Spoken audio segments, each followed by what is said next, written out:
બે કાચા બટેટા અને અડધા કપ ઘઉંના લોટમાંથી આજે આપણે એક નવો નાસ્તો બનાવીશું, જેના માટે સૌથી પહેલાં એક કઢાઈની અંદર 1 ટેબલસ્પૂન તેલ ગરમ કરીશું. તેલ ગરમ થાય એટલે તેમાં 1 ટીસ્પૂન જીરું એડ કરીશું, સાથે 1 ટીસ્પૂન સફેદ તલ લઈશું. બંનેની સાથે આપણે 10થી 15 નંગ સમારેલા મીઠી લીમડીના પાન ઉમેરવાના છે અને સાતળી લેવાનું છે. હવે તેમાં આપણે 1 ટેબલસ્પૂન જેટલી આદુ મરચાં લસણની પેસ્ટ ઉમેરીશું અને તેને પણ સાતળી લઈશું. થોડું સંતળાઈ જાય ત્યારબાદ તેમાં આપણે એક મોટી સાઇઝની સમારેલી ડુંગળી ઉમેરીશું અને તેની સાથે લઈશું 3 ટેબલસ્પૂન જેટલું આ રીતે ગ્રેટ કરેલું ગાજર લેવાનું છે. હવે બધી વસ્તુ આ રીતે સાંતળી લઈશું અને થોડી વાર પછી તેમાં આ રીતે આ ખમણીથી છીણેલા બટેટા ઉમેરીશું, જેને મેં પાણીમાં પલાળીને રાખ્યા હતા.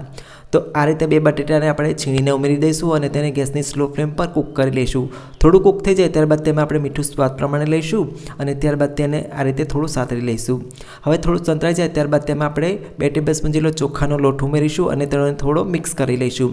તો આ રીતે થોડું મિક્સ થઈ જાય ત્યારબાદ આપણે અડધો કપ ઘઉંનો ઝીણો લોટ લેવાનો છે. જે રોટલી કરવા માટે આપણે લોટ ઉપયોગમાં લેતા હોય તે લેવાનો છે, તેને આમાં ઉમેરીશું. હવે ગેસની એકદમ સ્લો ફ્લેમ પર 1 થી 2 મિનિટ માટે આ મિશ્રણને કૂક કરી લઈશું. આ મિશ્રણ કૂક કરતી વખતે આપણે પાણીનો ઉપયોગ નથી કરવાનો. આપણે જે બટેટા પલાળીને રાખ્યા હતા તેના મોઇસ્ચરથી આમાં બાઇન્ડિંગ આવી જશે.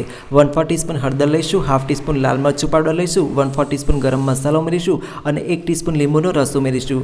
જો આ સમય તમારા મિશ્રણમાં બાઇન્ડિંગ ના આવે તો તમે 1-2 ચમચી પાણીનો ઉપયોગ કરી શકો છો. આ રીતનું મિશ્રણ તૈયાર થાય ત્યારબાદ તેમાં 3 ટેબલસ્પૂન સમારેલા ધાણા ઉમેરીશું અને બધું સરખું મિક્સ કરી આ રીતનું મિશ્રણ તૈયાર કરીશું.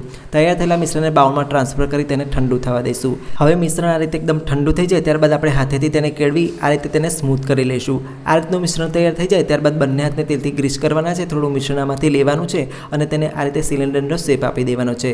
તો બધા નાસ્તાને આપણે આ રીતે તૈયાર કરી લેવાના છે. તો બધો નાસ્તો અહીંયા તૈયાર થઈ ગયો છે. તેને તળવા માટે તેલને મીડિયમ ફ્લેમ પર ગરમ કરવા માટે રાખેલું છે. અત્યારે આપણું તેલ મીડિયમ ગરમ થયેલું છે. તેમાં એક વાતમાં જેટલો નાસ્તો સમય તેટલો ઉમેરીશું અને ગેસને એકદમ મીડિયમ ફ્લેમ પર આ નાસ્તાને થોડો કૂક કરી લઈશું. નાસ્તો થોડો કૂક થઈ જાય ત્યારબાદ આપણે ઝારાની મદદથી તેને ફેરવતા જઈશું અને ગોલ્ડન બ્રાઉન કલર આવે ત્યાં સુધી તેને કૂક કરી લઈશું. હવે તમે જોઈ શકો છો નાસ્તામાં ગોલ્ડન બ્રાઉન કલર આવી ગયો છે.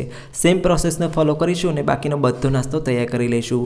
તૈયાર થયેલા નાસ્તાને અત્યારે મેં ટોમેટો કેચઅપ સાથે સર્વ કર્યો છે. આઈ હોપ કે તમને મારી આજની રેસીપી પસંદ આવી છે. Thanks for watching this video.